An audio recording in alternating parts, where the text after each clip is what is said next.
ರಾಜ್ಯದಲ್ಲಿ 5 ಗ್ಯಾರಂಟಿ ಯೋಜನೆಗಳನ್ನ ಇಂಪ್ಲಿಮೆಂಟ್ ಮಾಡೋ ಮುಖಾಂತರವಾಗಿ ರಾಜ್ಯದ ಅಲ್ಲದೆ ಕೂಡ ದೇಶಾದ್ಯಂತ ರಾಜ್ಯದಲ್ಲಿ 5 ಗ್ಯಾರಂಟಿ ಯೋಜನೆಗಳನ್ನ ಇಂಪ್ಲಿಮೆಂಟ್ ಮಾಡೋ ಮುಖಾಂತರವಾಗಿ ರಾಜ್ಯದ ಅಲ್ಲದೆ ಕೂಡ ದೇಶಾದ್ಯಂತ ಒಂದು ರೀತಿಯಾಗಿ ಕರ್ನಾಟಕವನ್ನ ಗಮನಿಸಲಿದ್ದಂತ ಕಾಂಗ್ರೆಸ್ ಇದೀಗ ಲೋಕಸಭಾ ಚುನಾವಣೆಯಲ್ಲೂ ಸಹ ಸಾಕಷ್ಟು ಗ್ಯಾರಂಟಿ ಯೋಜನೆಗಳನ್ನ ಜನರಿಗೆ ತಲುಪಿಸುವಂತ ಕೆಲಸವನ್ನು ಕೂಡ ಹೊಸದಾಗಿ ಮಾಡ್ತಾ ಇದೆ. ಹೀಗಾಗಿ ಯಾವೆಲ್ಲ ಹೊಸ ಗ್ಯಾರಂಟಿಗಳು ಯೋಜನೆಗಳು ಈಗ ದೇಶದ ಜನರಿಗೆ ಅದರಲ್ಲೂ ಸಹ ಮಹಿಳೆಯರಿಗೆ ಯಾವೆಲ್ಲ ಗ್ಯಾರಂಟಿಗಳಿದೆ ಎನ್ನುವಂತಹ ಮಾಹಿತಿಗಳನ್ನ ನಮ್ಮ ಜೊತೆ ಹಂಚಿಕೊಳ್ಳಲಿದ್ದಾರೆ ಈ ಒಂದು ಸಮಿತಿಯ ಅಧ್ಯಕ್ಷರ ಜೊತೆಗೆ ಕೆಪಿಸಿಸಿ ಮಹಿಳಾ ಘಟಕದ ರಾಜ್ಯ ಅಧ್ಯಕ್ಷರಾದಂತಹ ಡಾಕ್ಟರ್ ಪುಷ್ಪ ಅಮರನಾಥ್ ಅವರು ನಮ್ಮ ಜೊತೆ ಇದ್ದಾರೆ. ಮೇಡಮ್, ಕಳೆದ ಒಂದು ಚುನಾವಣೆಯಲ್ಲಿ ರಾಜ್ಯ ಚುನಾವಣೆಯಲ್ಲಿ ಒಂದು ಅಭೂತಪೂರ್ವವಾದಂತಹ ಯಶಸ್ಸನ್ನು ಗಳಿಸಿರಿ ಗ್ಯಾರಂಟಿ ಯೋಜನೆಗಳ ಇಟ್ಕೊಂಡು. ಸೊ ಈಗ ಲೋಕಸಭಾ ಚುನಾವಣೆ ಇದೆ, ಅದರಲ್ಲೂ ಕೂಡ ಮಹತ್ತರವಾದಂತಹ ಒಂದು ಯೋಜನೆಗಳನ್ನ ಗ್ಯಾರಂಟಿ ಯೋಜನೆಗಳನ್ನ ತಂದಿದ್ದೀರಿ. ಹೌದು, ಇವತ್ತು ಯುಗಾದಿ ಹಬ್ಬವನ್ನು ಮೊನ್ನೆ ತಾನೇ ನಾವು ಆಚರಣೆಯನ್ನು ಮಾಡಿದ್ದೇವೆ. ಬೇವು ಬೆಲ್ಲವನ್ನು ಸವಿಯೋದ್ರ ಮುಖಾಂತರ ನಾವು ಹಬ್ಬವನ್ನು ಆಚರಣೆ ಮಾಡ್ತೇವೆ. ನಾನು ಕರ್ನಾಟಕದ ಮತದಾರರಲ್ಲಿ, ನನ್ನ ಕನ್ನಡ ನಾಡಿನ ಮತದಾರರಲ್ಲಿ ಇವತ್ತು ಕೇಳ್ಕೊಳ್ಳೋದಿಷ್ಟೇ, ಕಳೆದ ಬಾರಿ ವಿಧಾನಸಭಾ ಚುನಾವಣೆಯಲ್ಲಿ ನೀವು ನಂಬಿಕೆ ಇಟ್ಟು ನಮಗೆ ಅಭೂತಪೂರ್ವವಾದಂಥ ಆಶೀರ್ವಾದವನ್ನು ಮಾಡಿದ್ರಿ. 136 ಸೀಟನ್ನು ಗೆಲ್ಲಲಿಕ್ಕೆ ಅವಕಾಶವಾಯಿತು. ಸರ್ಕಾರ ಬಂತು, ನಿಮ್ಮ ಭರವಸೆಗಳನ್ನು ನಾವು ಈಡೇರಿಸಿದ್ದೇವೆ, 5 ಗ್ಯಾರಂಟಿಗಳನ್ನು ಈಡೇರಿಸಿದ್ದೇವೆ. ಅದೇ ರೀತಿ ಈಗ ಮತ್ತೊಮ್ಮೆ ಲೋಕಸಭಾ ಚುನಾವಣೆ ಬಂದಿದೆ. ನಾನು ಮತ್ತೊಮ್ಮೆ ತಮಗೆ ನಮ್ಮ ಪಕ್ಷದ ಪರವಾಗಿ ಇರ್ತಕ್ಕಂಥ ಪ್ರಣಾಳಿಕೆ ಅಲ್ಲ, ಭರವಸೆಗಳ ಗ್ಯಾರಂಟಿ, ಮನೆ ಗ್ಯಾರಂಟಿ ಅಂತೇಳಿ ನಾವು ಲಾಂಚ್ ಮಾಡ್ತಾ ಇದ್ದೇವೆ. ಈ ಮನೆ ಗ್ಯಾರಂಟಿ ಕಾಂಗ್ರೆಸ್ ಗ್ಯಾರಂಟಿ ಅಡಿಯಲ್ಲಿ ಐದು ನ್ಯಾಯದ ಅಡಿಯಲ್ಲಿ 25 ಗ್ಯಾರಂಟಿಗಳನ್ನು ನಮ್ಮ ಪಕ್ಷ ಘೋಷಣೆ ಮಾಡಿದೆ. ರಾಹುಲ್ ಗಾಂಧಿ ಅವರು ಮತ್ತು ಮಲ್ಲಿಕಾರ್ಜುನ್ ಖರ್ಗೆ ಸಾಹೇಬ್ರು ಇಬ್ಬರೂ ಕೂಡ ಸಿಗ್ನೇಚರ್ ಮಾಡಿರ್ತಕ್ಕಂಥ ಗ್ಯಾರಂಟಿ ಕಾರ್ಡನ್ನು ನಾವು ಇವತ್ತು ಲಾಂಚ್ ಮಾಡಿದ್ದೇವೆ. ನಮ್ಮ ಒಂದು ಗ್ಯಾರಂಟಿಯಲ್ಲಿ ಪ್ರಮುಖವಾಗಿ ಮಹಾಲಕ್ಷ್ಮಿ, ಇಲ್ಲಿ ಗೃಹಲಕ್ಷ್ಮಿ 2000 ತಿಂಗಳಿಗೆ ನಾವು ಕೇಂದ್ರದಲ್ಲಿ ಅಧಿಕಾರಕ್ಕೆ ಬಂದರೆ 1 ಲಕ್ಷ ಒಂದು ಕುಟುಂಬಕ್ಕೆ ಬಡ ಕುಟುಂಬದ ಹೆಣ್ಣು ಮಗಳಿಗೆ ಅನ್ನೋದನ್ನು ನಾವು ಘೋಷಣೆಯನ್ನು ಮಾಡಿದ್ದೇವೆ. ಮತ್ತು ಯುವಕರಿಗೆ ಇವತ್ತು ನೀವು ನೋಡ್ತಾ ಇದ್ದೀರಿ, ಯುವ ನ್ಯಾಯದ ಅಡಿಯಲ್ಲಿ ಪ್ರಮುಖವಾಗಿ ನಾವು ಇವತ್ತು ಅವ್ರಿಗೆ ಉದ್ಯೋಗ ಬೇಕು. ಆ ಪ್ರತಿಯೊಬ್ಬ ವಿದ್ಯಾವಂತ ಯುವಕನಿಗೆ ಇವತ್ತು ಮೊದಲ ಉದ್ಯೋಗದ ಗ್ಯಾರಂಟಿ ಜೊತೆಗೆ ಇವತ್ತು 1 ಲಕ್ಷ ವೇತನವನ್ನು ಕೊಡ್ತಕ್ಕಂಥ ಕೆಲಸವನ್ನು ನಾವು ವರ್ಷಕ್ಕೆ ಮಾಡ್ತೇವೆ ಅನ್ನೋ ವಾಗ್ದಾನವನ್ನು ಮಾಡ್ತಿದ್ದೀವಿ. ಮತ್ತು ಎಲ್ಲಕ್ಕಿಂತ ಹೆಚ್ಚಾಗಿ ನಮ್ಮ ದೇಶದ ಬೆನ್ನೆಲುಬು ಅನ್ನದಾತನ ಕೈ ಹಿಡಿಯೋಕ್ಕೋಸ್ಕರ ನಾವು ಅಧಿಕಾರಕ್ಕೆ ನಮಗೆ ಆಶೀರ್ವಾದವನ್ನು ಮಾಡಿ ನಾವು ಅಧಿಕಾರಕ್ಕೆ ಬಂದ ದಿನ ನಿಮಗೆ ಕನಿಷ್ಠ ಬೆಂಬಲ ಬಲದ ಜೊತೆಗೆ ನಿಮ್ಮ ಸಾಲವನ್ನು ಮನ್ನಾ ಮಾಡ್ತೇವೆ ಅನ್ನೋ ಒಂದು ಘೋಷಣೆಯನ್ನು ನಾವು ಈ ಒಂದು ಗ್ಯಾರಂಟಿಯಲ್ಲಿ ನೀಡ್ತಾ ಇದ್ದೀವಿ. ಮತ್ತು ಶ್ರಮಿಕ ನ್ಯಾಯದ ಅಡಿಯಲ್ಲಿ ನರೇಗಾದಲ್ಲಿ ಇವತ್ತು ಕೂಲಿ ನಮಗೆ ಕಡಿಮೆ ಇರ್ತಿತ್ತು ಅನ್ನೋ ಒಂದು ಕೂಗಿತ್ತು. ಈಗ ಅದನ್ನು 400 ರೂಪಾಯಿಗೆ ಮಾಡಿ ನರೇಗಾದ ಕೆಲಸವನ್ನು ಸಿಟಿ ಭಾಗಗಳಿಗೂ ಕೂಡ ನಾವು ವಿಸ್ತರಿಸಿದ್ದೀವಿ. ಇದು ನಮ್ಮ ಶ್ರಮಿಕ ನ್ಯಾಯದ ಗ್ಯಾರಂಟಿ ಪ್ರಮುಖವಾಗಿ. ಮತ್ತು ನಮಗೆ ಈ ಒಂದು ಸಾಮಾಜಿಕ ನ್ಯಾಯದ ಒಂದು ಪರಿಕಲ್ಪನೆ ಇರೋದ್ರಿಂದ ಪಾಲುದಾರಿಕೆ ನ್ಯಾಯದ ಅಡಿಯಲ್ಲಿ ನಾವು ಒಂದು ಜಾತಿ ಗಣತಿಯನ್ನು ಮಾಡಿ ಸಮಾನತೆಯನ್ನು ತರ್ತೀವಿ ಅನ್ನೋ ಒಂದು 5ನೇ ಗ್ಯಾರಂಟಿಯನ್ನು ಕೂಡ ಪ್ರಮುಖವಾಗಿ ಮಾಡಿದ್ದೇವೆ.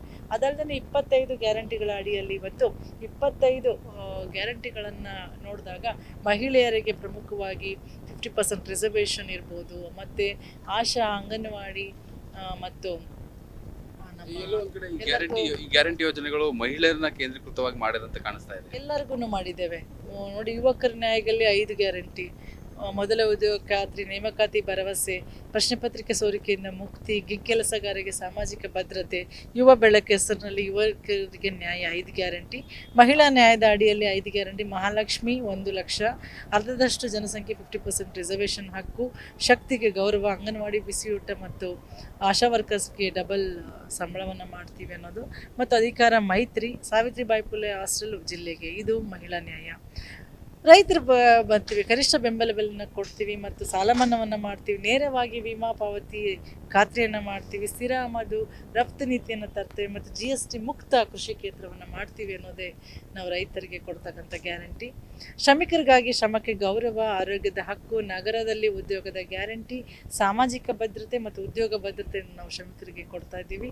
ಮತ್ತು ಪಾಲುದಾರಿಕೆ ನ್ಯಾಯದ ಹೆಸರಿನಲ್ಲಿ ಜಾತಿ ಗಣತಿ, ಮೀಸಲಾತಿ ಹಕ್ಕು, SC/ST ಸಬ್ ಪ್ಲಾನ್ಗೆ ಕಾನೂನುಬದ್ಧ ಗ್ಯಾರಂಟಿ, ನೀರು, ಅರಣ್ಯ ಮತ್ತು ಭೂಮಿಯ ಕಾನೂನುಬದ್ಧ ಹಕ್ಕುಗಳು ಮತ್ತು ನಮ್ಮ ಭೂಮಿ ನಮ್ಮ ಆಡಳಿತ, ಈ ಒಂದು ಹೆಸರಡಿಯಲ್ಲಿ 5 ಗ್ಯಾರಂಟಿಯನ್ನು ಕೊಡ್ತಾ ಇದ್ದೇವೆ. ಮೇಡಮ್, ಈಗ ಕಡಿಮೆ ಅವಧಿನಲ್ಲಿ ಈಗ ಚುನಾವಣೆ ಸಂದರ್ಭದಲ್ಲಿ ದೇಶಾದ್ಯಂತ ಇರುವಂತಹ ಕುಟುಂಬಗಳಿಗೆ, ಅದರಲ್ಲೂ ಮಹಿಳೆಯರಿಗೆ, ಇಂಟೀರಿಯರ್ ಇರುವಂತವರಿಗಾಗಿರ್ಬೋದು, ಗ್ರಾಮೀಣ ಪ್ರದೇಶದ ಜನರಿಗಾಗಿರ್ಬೋದು, ಇದನ್ನ ಹೇಗೆ ತಲುಪಿಸ್ತೀರಾ ಅಂತ ಇದೊಂದು ಸವಾಲಲ್ವಾ? ಯಾಕಂದ್ರೆ ಈ ಕಡಿಮೆ ಅವಧಿನಲ್ಲಿ ಈಗಾಗಲೇ ನಮ್ಮ ಕಾರ್ಯಕರ್ತರು ಇದನ್ನು ತಲುಪಿಸಲಿಕ್ಕೆ ಶುರು ಮಾಡಿದ್ದಾರೆ.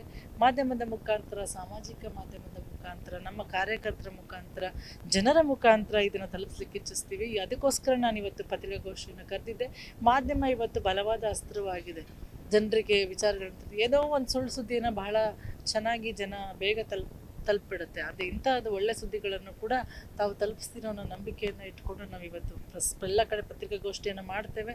ನಾವು ಕೂಡ ನಮ್ಮ ಶಾಸಕರುಗಳು, ಗೆದ್ದಂಥ ಶಾಸಕರುಗಳು, ಸೋತಂತಹ ಅಭ್ಯರ್ಥಿಗಳನ್ನು ಇದಕ್ಕೆ ನಾವು ಹೊಣೆ ಮಾಡ್ತೀವಿ. ಅವ್ರಿಗೂ ಕೂಡ ಇದರಲ್ಲಿ ನಾವು ಅಪಾಯಿಂಟ್ ಮಾಡ್ತೇವೆ ಇದನ್ನು ತಲುಪಿಸ್ಲಿಕ್ಕೆ. ಮತ್ತು ಇವತ್ತು ಬೋರ್ಡ್ ಚೇರ್ಮನ್ಸ್ ಕಾರ್ಪೊರೇಷನ್ಸ್ ಮಾಡಿದ್ದೀವಿ. ಅವರ ಅಧ್ಯಕ್ಷರುಗಳನ್ನು ಕೂಡ ಒಂದೊಂದು ತಾಲೂಕಿಗೆ ಎಲ್ಲಿ ನಮಗೆ ಶಾಸಕರು ಅವ್ರ ಜೊತೆಗೆ ಇವ್ರನ್ನ ಹಾಕಿ ಇದನ್ನು ಸಮರ್ಪಕವಾಗಿ ತಲುಪಿಸ್ತಕ್ಕಂಥ ಕೆಲಸವನ್ನು ನಾವು ಮಾಡ್ತೀವಿ.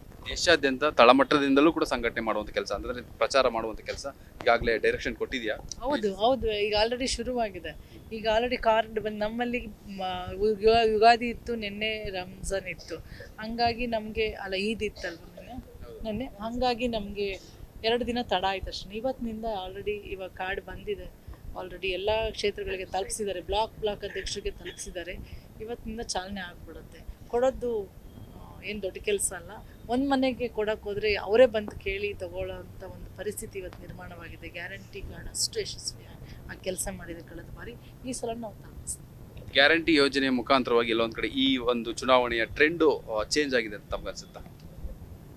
ಟ್ರೆಂಡ್ ಮುಂಚೆ ಏನಿತ್ತು ನಮ್ಮ ಪರನೇ ಇತ್ತು. ಗ್ಯಾರಂಟಿಯ ಟ್ರೆಂಡೇ ಇತ್ತು. ಗ್ಯಾರಂಟಿ, ಬೆಲ್ಲದ ಗ್ಯಾರಂಟಿಯನ್ನು ನೀಡಿದಂತಹ ಕಾಂಗ್ರೆಸ್ ಪರವಾದಂಥ ಅಲೆ ಇತ್ತು. ಇವತ್ತು ಗ್ಯಾರಂಟಿ ಅಲೆ ಇದೆ. ಯಾವ BJP ಅಲೆನೂ ಇಲ್ಲ, ಮೋದಿ ಅಲೆನೂ ಇಲ್ಲ. ಹಂಗಾಗಿ ಇವತ್ತು ನನಗೆ ನಂಬಿಕೆ ಇದೆ. ಟ್ರೆಂಡ್ ಯಾವಾಗಲೂ ಕಾಂಗ್ರೆಸ್ ಪರವಾಗಿತ್ತು. 28 ಗೆಲ್ಲೋ ನಿರೀಕ್ಷೆಯಲ್ಲಿ ನಾವಿದ್ದೀವಿ. ಯಾಕಂದರೆ ಈ ಸಂದರ್ಭದಲ್ಲಿ ಈ ಗ್ಯಾರಂಟಿ ಯೋಜನೆಗಳು ಎಷ್ಟು ಮಹತ್ವ, ಯಾಕಂದರೆ ಮತದಾರನ ಹಿಡಿದಿಟ್ಕೊಳ್ಳುವಲ್ಲಿ, ಮಹಿಳೆಯರನ್ನ ಹಿಡಿದಿಟ್ಕೊಳ್ಳಿ ಎಷ್ಟು ಮಟ್ಟಿಗೆ ಸಹಕಾರಿ ಆಯ್ತು ಈ ಸಂದರ್ಭದಲ್ಲಿ ಅಂತ? ಇಲ್ಲ, ಸಹಕಾರಿ ಅನ್ನೋದಕ್ಕಿಂತ ಹೆಚ್ಚಾಗಿ ಇವತ್ತು BJPಯ ಭರವಸೆ, ಸುಳ್ಳು ಗ್ಯಾರಂಟಿ ಮುಂದೆ ನಿಜವಾದ ಗ್ಯಾರಂಟಿಯ ಕಾಂಗ್ರೆಸ್ ಪಕ್ಷದ ಅಭ್ಯರ್ಥಿ ಪರ, ನಮ್ಮ ಅಭ್ಯರ್ಥಿ 100% ಗ್ಯಾರಂಟಿ ಅಭ್ಯರ್ಥಿ. ನಮಗೆ ನೀವು ಓಟಾಗಿ ಗೆಲ್ಸ್ಕೊಟ್ರೆ ಕಾಂಗ್ರೆಸ್ ಅಭ್ಯರ್ಥಿನ ನಿಮ್ಮ ಬದುಕು ಗ್ಯಾರಂಟಿ ಆಗಿರುತ್ತೆ, ನಿಮ್ಮ ಬದುಕಿಗೆ ಒಂದು ಭದ್ರತೆ ಗ್ಯಾರಂಟಿ ಸಿಗುತ್ತೆ ಅನ್ನೋ ನಂಬಿಕೆಯಿಂದ ನಾವು ಜನರ ಬಳಿಗೆ ಹೋಗ್ತೇವೆ. ಧನ್ಯವಾದಗಳು. ಇದಿಷ್ಟು ಪುಷ್ಪಾ ಅಮರನಾಥ್ ಅವರ ಮಾತಾಗಿರುವಂಥದ್ದು. ಅಂದರೆ ದೇಶದಲ್ಲಿ ಗ್ಯಾರಂಟಿಯನ್ನು ಇಂಪ್ಲಿಮೆಂಟ್ ಮಾಡಲಿಕ್ಕೆ ಈಗಾಗಲೇ ಪ್ರತಿ ಹಂತದಲ್ಲೂ ಕೂಡ ಸಂಘಟನೆಯನ್ನು ಜನರಿಗೆ ತಲುಪಿಸುವಂಥ ಕೆಲಸವನ್ನು ಕೂಡ ಮಾಡ್ತಾ ಇದ್ದೇವೆ. ಹೀಗಾಗಿ ಈ ಬಾರಿಯ ಲೋಕಸಭಾ ಚುನಾವಣೆಯ ಟ್ರೆಂಡ್ ಒಂದು ರೀತಿಯಾಗಿ ಬದಲಾಗುತ್ತೆ, ಕಾಂಗ್ರೆಸ್ ಪರವಾಗಿ ಇರುತ್ತೆ ಎನ್ನುವಂಥ ಮಾತುಗಳನ್ನು ಕೂಡ ತಿಳಿಸ್ತಾ ಇರುವಂಥದ್ದು. ಕ್ಯಾಮ್ರಾ ಪರ್ಸನ್ ಪವನ್ ರಾವ್ ಜೊತೆ ಪ್ರಶಾಂತ್ ಎನ್ ಮಲ್ಲಿಕ್, ಅಮೋಘ ಕರ್ನಾಟಕ, ಮೈಸೂರು.